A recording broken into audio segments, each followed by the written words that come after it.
Why would anyone who believes white supremacy is wrong remove the part of the bill that says white supremacy is wrong?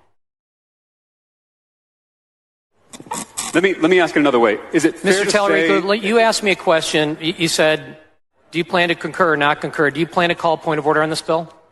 I'm only a sophomore, but I do know from my 2 terms that questions come from this mic and answers come from that mic. No, actually, Mr. Talarico,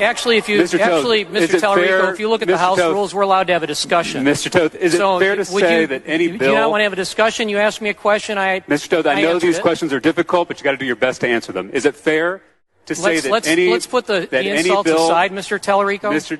Mr. Toth, is it fair to say that any bill that strikes language condemning racism is a racist bill?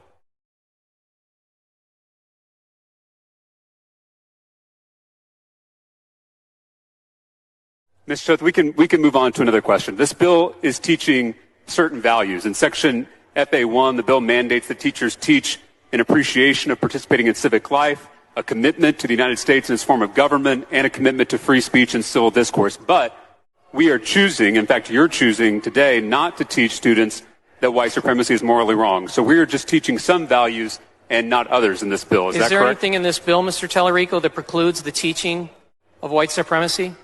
Mr. Toth, does the bill mention white supremacy? Simple question. You made a statement, and I'm giving you an answer. Again, is there anything in this bill that precludes the teaching of white supremacy? Again, Mr. Toth, I didn't bring this bill, nor would I ever bring this bill as an educator or a person of conscience. But I want to ask you, do you think that the removal of this clear and simple language condemning white supremacy reveals that the true purpose of this bill is to teach our students a whitewashed version of American history? No, absolutely not. Mr. Toth, I just want to, you know that when there are differences between a House version and a Senate version of a bill, that our Ledge Council creates this little handy document that is a side-by-side comparison. You have this? Yes, I do. Mr. Toth, when you look at this side-by-side comparison with our House bill over here, the bill that we all passed, versus the Senate's what page version are you on, Representative? On this, if you look at this comparison... I'm sorry, what page are you on? I'm on page 3, but I'm not asking you about a specific page. When you look at this side-by-side comparison throughout the bill, it reads like a how-to guide in historical whitewashing. Are you aware that this new version of the bill from the Senate removes the writings of Frederick Douglass? I am. Are you aware that this new version of the bill from the Senate removes the writings of Dr. Martin Luther King Jr.? Yes. Are you aware that this new version of the bill from the Senate removes the history of Native Americans?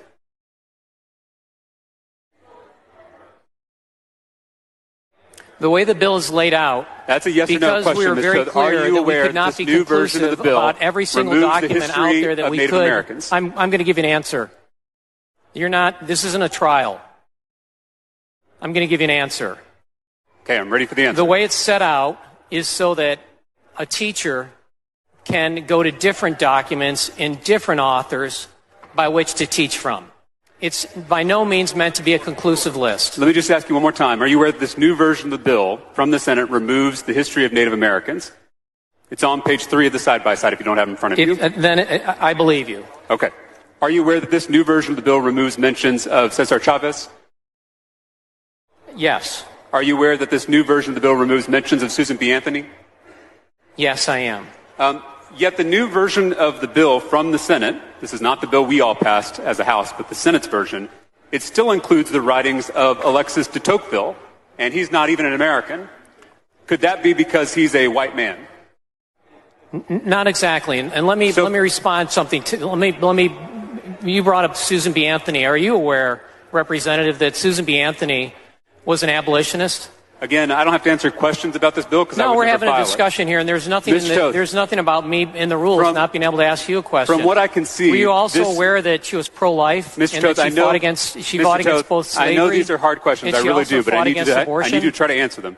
From what I can see, the new version of the bill removes all mentions of people of color and women from the legislation. Is that correct?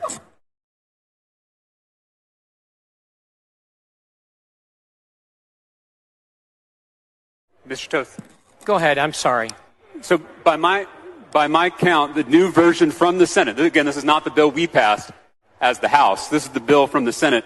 It removes 9 historical figures of color and 6 female historical figures from the bill, which means that all mentions of people of color or women have been removed from this bill. Is that correct? I'll take your word for it, Representative. Could an example of white supremacy, which we tried to condemn, it also has this bill, in here the federal, if you look, it also has on here on page 4, it speaks very clearly to the Federal Civil Rights Act of 1964. What was the purpose of that? Gentleman's time's expired. Mr. Speaker?